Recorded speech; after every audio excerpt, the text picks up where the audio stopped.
it was kind of a retelling of both the public story that we've seen unfold since 2017, but also with folks like Jay Stratton start to really fill in the details of saying this was what was happening and kind of like giving additional context that I really haven't heard much before. And then because there were so many like experts who have like subject matter expertise, they were able to kind of like, because they have Hal Puthoff and Eric Davis, there's a lot of like little bits and details that were probably new that they haven't really talked about that much.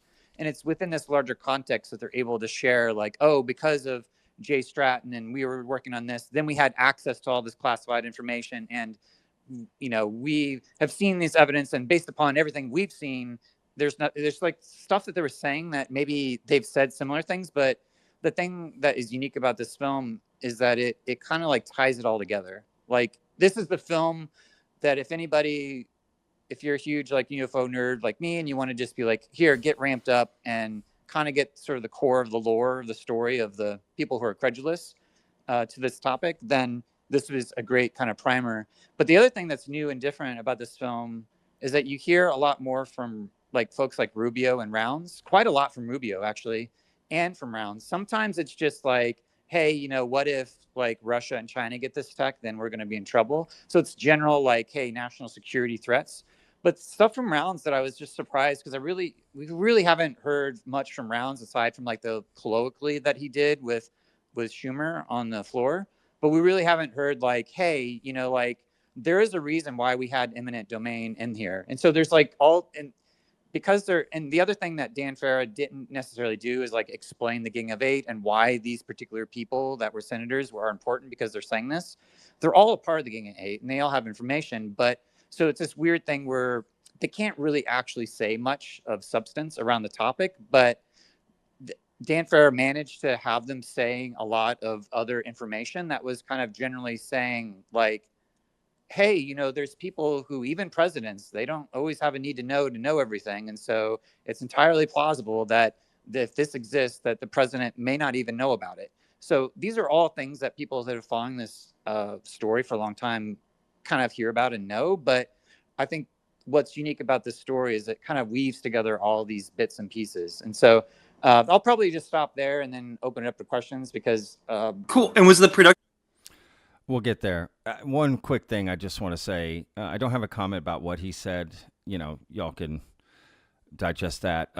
But what a great guy to have gone and covered the Q&A to then come back and report. He's a great communicator. He's given a lot of details. I'm just glad it was somebody like this who also has knowledge of the topic, but not in the community itself, right? So thank you, Kent, right? This could have been someone else describing all this and it would not go as well. So I just want to say shout out to Kent for doing what he did and just being able to communicate back,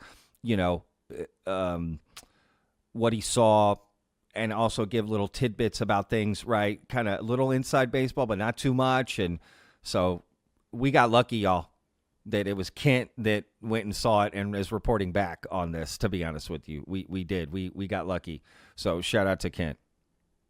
Production value, was there a noticeable increase? And I'm not trying to knock James Fox or anything like that, but was there even a noticeable increase from his? Because his stuff is pretty polished too, but Dan Farah is coming from Ready Player One.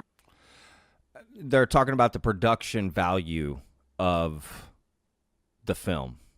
Age of Disclosure and stuff. Yeah. So Dan Farah, his background is as a producer for Ready Player One, working with Ernest Cline, and so this is his directorial debut. It's the first time he's directed anything. But if you just watch the trailer and just look at sort of the lighting and the production values, it's extremely high production values. It's I venture to say probably the highest production value UFO documentary I've ever seen. Out of the Blue and other things have a lot of ways of telling the story, the large arc of the story. And this is more of I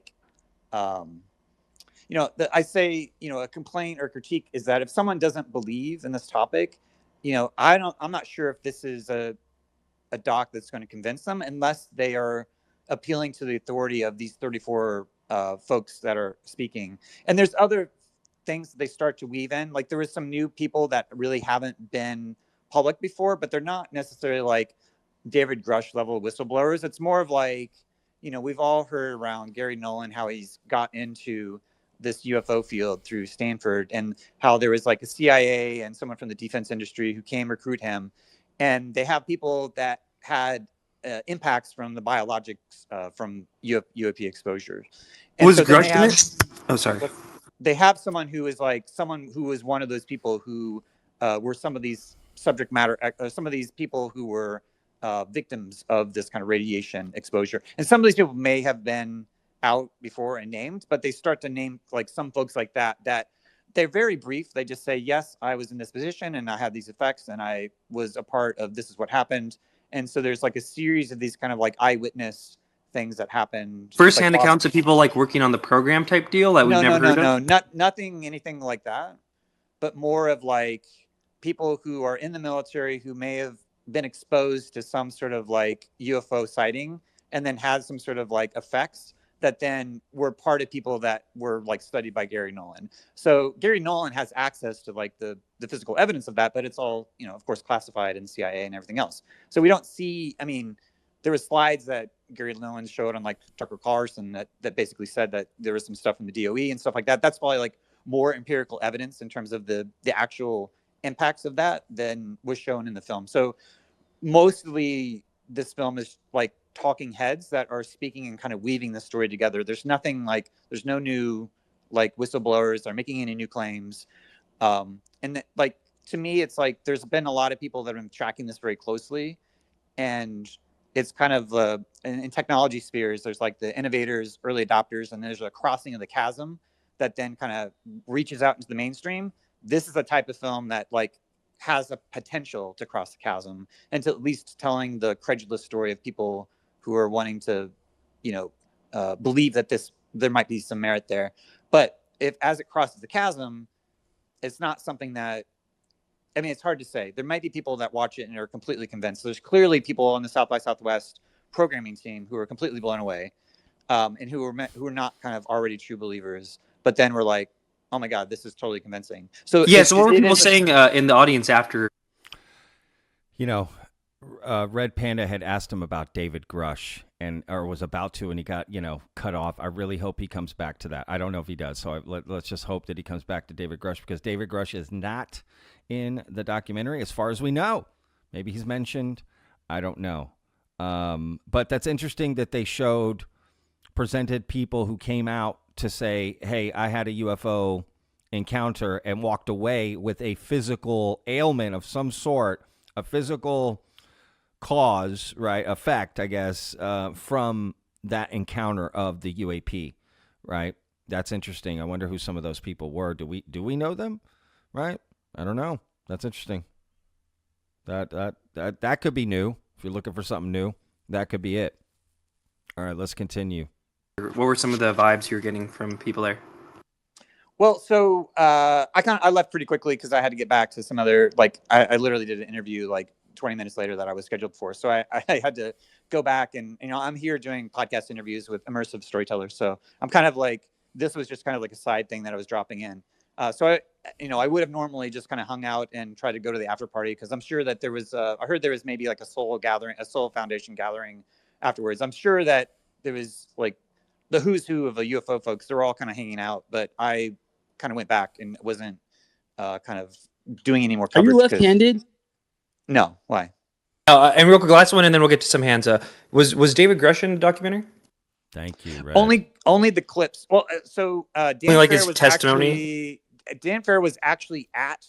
Well, so they had clips that I hadn't seen before of different angles. So we've all seen the same angles of like the kind of pool cameras, but he was actually there. So what was interesting was that there's new clips of Grusch in his testimony that's cutting back and forth, but nothing new from whatever he said. And he wasn't like interviewed at any point. How they do it? No, any new information from Grusch. Okay, cool. All right, we'll get to some hands. Thank you, Ken. Why are we not pulling that thread, y'all? Red, you needed to ask right after this. Why do you think that is? Why do you think David Grusch was there anything brought up of why they didn't include him in this film? Because how do you make this film and not include David Grusch? I have to be honest, that's the biggest question I have. I get you include his testimony, but you had Ryan Graves and David Fravor, who also testified along with Grusch, who are interviewed in the film. So why is David Grusch not interviewed in this film? I have to admit, that is the biggest mystery to me, that he would not be in this thing. I don't understand it. And yeah, and like he said, yeah, he made time for us. He's in the middle of all this South by Southwest stuff. Jay, just first, then we'll go around to the other hands. Okay, so I'm wondering, did they talk about like the history of UFOs and Roswell or um, any or Rendlesham? Did they talk about those things or just Yeah, about the so credentials? they didn't talk about Rendlesham. They did talk around, Lou said that, the legacy program goes back to at least 1947. Talked a little about Roswell. There's some, I mean, there's lots of, and they do go back to like, they kind of, the film kind of jumps. There's like a core storyline that if you think about like what happened from 2017 to today, there's a core arc there, but sometimes they have to go back and add context to different things. Eric Davis has talked around like talking to George H.W. Bush. He tells that story of like the presidents that are in. And if you watch like Eric Davis's talk at the Soul Foundation, there's a lot of information that he's giving there. That's a lot more nuanced details, but there's some of that type of stuff that he was starting to say there that's kind of sprinkled throughout this documentary. I made a video about that where he talked about that George Bush story. So that's interesting. If you want to go search for that, that's on there. Vetted Eric Davis. That will come up. You'll see some about it at the Soul Foundation. Anyway. But overall, there's this, they're making the point that 1947, both the Air Force and CIA were created, but that's also coincident to when all of the Roswell was happening. And that they make a clear point that the kind of the managers of the legacy program are the CIA, Air Force, the DOE, and the defense contractors. And so they kind of like have a whole section where they like are describing all of that. And by the way, if you're the type of person that just wants to like see the film and not be spoiled, this is kind of like spoilery territory. But anybody who's closely following it is kind of already that's the warning, knowing spoiler. it. And so basically you're not, you may like, I watched it and there was no new huge revelations, but there were some things that were like, oh wow, they explained that in a way that I haven't seen so clearly articulated. What about Clapper? I know he was one of the people that's kind of like, we were like saying that's a big deal, but did he say anything interesting? Well, so there was some things where Clapper was referencing, because I didn't realize that Clapper was a part of the Air Force at some point. Mic is so high. And so it was kind of like an ambiguous quote where, there's some, I'm trying to think. Yeah, there's a number of people that have made public statements that they just show TV clips, but there are other people that have like fresh new interview clips from, and Clapper is one that appears out. And I was really curious to see, but there wasn't, again, and it's like I'm watching this documentary and I can't like remember every single thing. And there wasn't anything that he said that's like, oh my God, he just totally like confirmed that the Air Force is in on it, because he was at the Air Force. But was there any mic drop moments from anyone that you could remember that you're like, oh, that's kind of big, or that's, There's a number of moments that are like narratively in the film that are kind of like those mic drop moments that are just like, phrases that are quotable that, you would replay back. But, again, it's all kind of like making this argument. And, so at the end, the Q&A and others, there's kind of like this ambiguous call to action as like what next. And so, I mean, there's so many kind of moving parts with the new administration, and with the mechanics of how this new kind of task force is looking at all these things. My sense is that like having Rubio and Rounds, there's a core story, which is that this is a congressional oversight issue, that this is an issue that this is in the executive branch, it's in that domain, but that there's no proper congressional oversight. So that's kind of a theme that comes out throughout the course of this film. And of course, the UAP Disclosure Act was the key solution to that. That was proposed for the last couple of years for the NDAA, but it's never really actually been passed to be able to be implemented.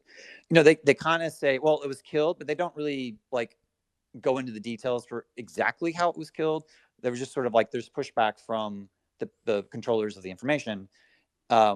And so then we're left with at the end, like, okay, well, is there going to be another like NDAA? Are you going to actually like resubmit all these things? Are you going to take the same approach? Is the call to action to like build momentum from the congressional representatives? Kind of the idea from Dan Farah was that like there's a theory of change such that, you know, you have to tell the story to get the public aware, and that, you know, there's been things that are happening in the nuances and the back channels of these political discussions, but to really actually put political pressure from the audience, then we need to film like this in order to like convince people that this is something that's important, and to kind of destigmatize the topic. That's another theme throughout the film, is that, you know, just by even talking about this, it destigmatizes it, and that you could potentially have the ability to create a context under which that you could have this larger political change by people actually passing some of this legislation.